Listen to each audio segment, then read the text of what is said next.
Hello everyone, welcome to all on my channel. So आज बात करेंगे सीटेट जनवरी के लिए जो भी कैंडिडेट्स अपीयर हो सकते हैं उनके लिए सीटेट का नोटिफिकेशन आ चुका है। सो जान लेते हैं पूरी इन्फॉर्मेशन। सो पहले बात करेंगे इम्पॉर्टेंट डेट्स की। तो सीटेट जनवरी का जो पेपर है वो ऑनलाइन मोड में रहेगा पूरी तरह से, और आप इसके बारे में कोई भी जानकारी अगर लेना चाहते हैं तो आप इसकी वेबसाइट ctet.nic.in पर जाकर इसकी पूरी इन्फॉर्मेशन बुलेटिन जो है आप इसको डाउनलोड कर सकते हो और वहाँ से फिल भी कर सकते हैं। देन आप 3/11 यानी कि 3 नवंबर से ये जो है एग्ज़ाम स्टार्ट की फिलिंग जो डेट्स हैं वो स्टार्ट हो चुकी हैं और 23/11 तक आप इसको भर सकते हैं। देन जो भी इसको भरने के लिए इच्छुक है उनके लिए क्या क्या पेमेंट का मोड जो है ऑनलाइन रहेगा या कैसे रहेगा उसके बारे में अब हम पूरी इन्फॉर्मेशन यहाँ से देख लेते हैं। सो ये पहले तो आपको method of submission of online application यहाँ पे दे रखे हैं। सबसे पहले तो method of submission of online, तो आप इसके ये यहाँ पर ये मेथड दे रखे हैं, आप इनको देख सकते हैं कि क्या क्या मेथड रहेंगे इसको फिल करने के लिए, कि आपको अपनी फोटोग्राफ, सिग्नेचर, एग्जामिनेशन फ़ी डेबिट कार्ड से या नेट बैंकिंग से आप फिल कर सकते हैं। देन आपको अपनी फ्यूचर रेफरेंस के लिए उसका रखना है और ये सब डिटेल आपको उसके रिगार्डिंग रहेगी सबमिशन फॉर्म करने के लिए। तो उसके बाद में जो इम्पॉर्टेंट इंफॉर्मेशन है वो हम देख लेते हैं कि ये तो पेमेंट फीस का क्या स्ट्रक्चर रहेगा। इसमें फ़ीस का रहेगा कि फ़ीस जो है वो जर्नल और ओबीसी के लिए पेपर 1 के लिए 1000 और अगर आप दोनों ही फिल करना चाहते हो तो 1200 रुपये।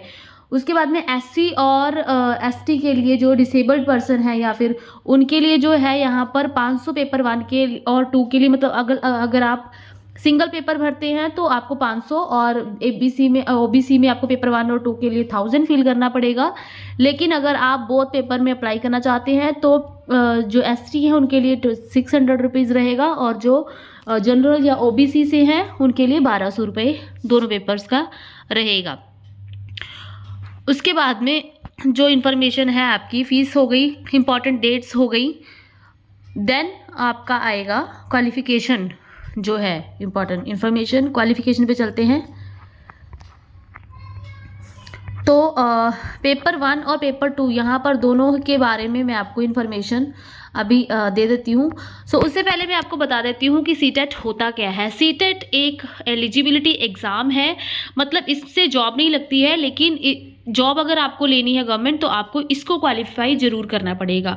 देन आप इसके बाद में आपको अगर किसी भी स्कूल में भी, आप प्राइवेट स्कूल में भी अगर अपीयर करते हैं अपने आप को, तो भी आपको सीटेट की रिक्वायरमेंट जो है वो रहती है। और अगर आप इसको क्लियर कर लेते हैं तो आप कोई भी एग्ज़ाम आगे आता है गवर्नमेंट का तो आपको उसको भरने के लिए एलिजिबल रहेंगे, ठीक है। और यहाँ पे इन्होंने अनाउंस किया है कि डेट जो है एग्ज़ाम की वो 21/1 यानी कि 21 जनवरी तक इनका पेपर जो है वो ले लिया जाएगा। और टाइमिंग्स आप देख सकते हैं कि पेपर 2 के लिए 9:30 से 12 बजे तक और पेपर 1 के लिए 2 से 4:30 तक का टाइम जो है, यानी कि टोटल 2.5 घंटे का समय आपको इसके लिए मिलता है। ओके। देन हम बात कर रहे हैं एजुकेशन क्वालिफिकेशन की। तो ये पेपर वैसे भी अगर आप मान लीजिए बीएड के सेकंड सेमेस्टर आप बीएड में अपीयर्ड हैं तो भी आप इसको फिल कर सकते हैं और अपीयरिंग में भी इसका एग्ज़ाम मान्य रहेगा।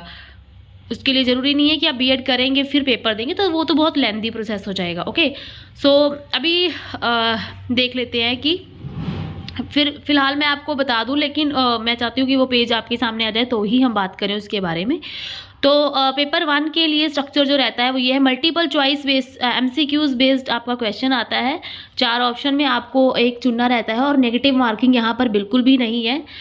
देन जो पेपर है वो पेपर 1 to 5th क्लास के लिए रहता है और पेपर 2 जो है वो 6 to जो है यहाँ पर लिखा हुआ है 8 6 to 8 लिखा है, लेकिन 6 to 8 नहीं होता है, वो 10 तक ही आपको पढ़ाना होता है वहाँ पर बच्चों को, ठीक है। तो शायद न्यू पॉलिसी की अगर जो हमारी जो न्यू एजुकेशन पॉलिसी आ गई है उसके अकॉर्डिंग अगर बात करें तो यस, आपको 6 to 8 ही जो है आपको पढ़ाना पड़ेगा। लेकिन चलो वो तो बात की बात होती है। उसके बाद में जो है पेपर 1 के लिए आपको CDP पढ़नी पड़ती है।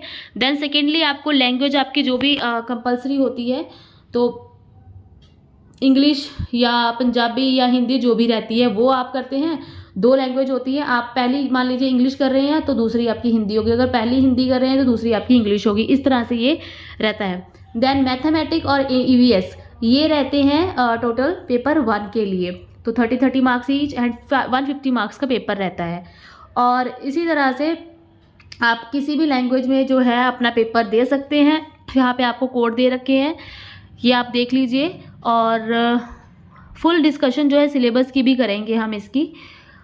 देन आप देख रहे हैं आपको प्रेफरेंस जो है NCERT बुक्स को ही रखना है ऑब्वियसली, तो नेशनल लेवल का एग्ज़ाम है तो आपको NCERT को ही जो है फोकस बना के चलना रहेगा। देन पेपर 2 के लिए बात कर लेते हैं। पेपर 2 में जो है चाइल्ड पेडागोजी वही CDP रहती है। लैंग्वेज मान लीजिए आपने इंग्लिश ली है तो लैंग्वेज 2 आपकी हिंदी रहेगी। मैथ साइंस अगर आपका सब्जेक्ट है तो मैथ साइंस, अगर आप सोशल सब्जेक्ट के हैं तो आपका सोशल साइंस आपका यहाँ पर रहता है, ठीक है। तो ये 2 ही कॉम्बिनेशन यहाँ पे होते हैं, या तो मैथ साइंस या फिर सोशल स्टडी और इंग्लिश का ये कॉम्बिनेशन जो SST का जो रहता है वही रहता है।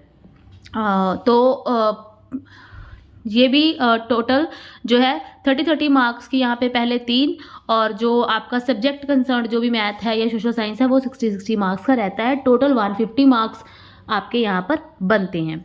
अगर आपको कोई भी जानकारी और डिटेल में आपको समझ नहीं आ रहा है कुछ, तो आप मुझसे कमेंट में वो पूछ सकते हैं। चलिए, तो आप अकॉर्डिंगली ही पढ़ेंगे कि अगर आप पेपर 1 दे रहे हैं तो आप उसकी पेडागोजी उसके अकॉर्डिंग पढ़ेंगे। छोटे बच्चों के अकॉर्डिंग अगर आप पेडागोजी 6 to 8 दे रहे हैं तो आप उनकी 11 से 14 साल की जो बच्चों की मानसिकता रहती है उसके अकॉर्डिंग ही आंसर करेंगे, ठीक है। देन और पेपर 1 के लिए लैंग्वेज 1 में आप वही लैंग्वेज चूज़ कीजिए जिसमें आप बहुत कंफर्टेबल हैं। मान लीजिए आप पंजाबी में या हिंदी में बहुत कंफर्टेबल है तो आप उसको पेपर 1 की लैंग्वेज जो है अपनी रखेंगे इस तरह से। देन क्वेश्चन पेपर का लैंग्वेज जो है बाइलिंगुअल रहता है, और आपको इसमें जो है तो आपको 60% मार्क्स जो है आपको लेके रखने हैं। आपको पता ही है किस तरह से क्राइटेरिया रहता है 90 और 86 का समथिंग, तो वो आप देख लीजिएगा।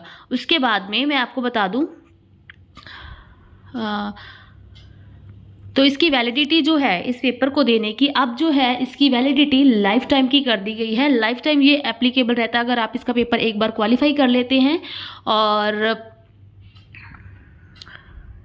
उसके बाद में ये सब मैंने आपको बता दिया है।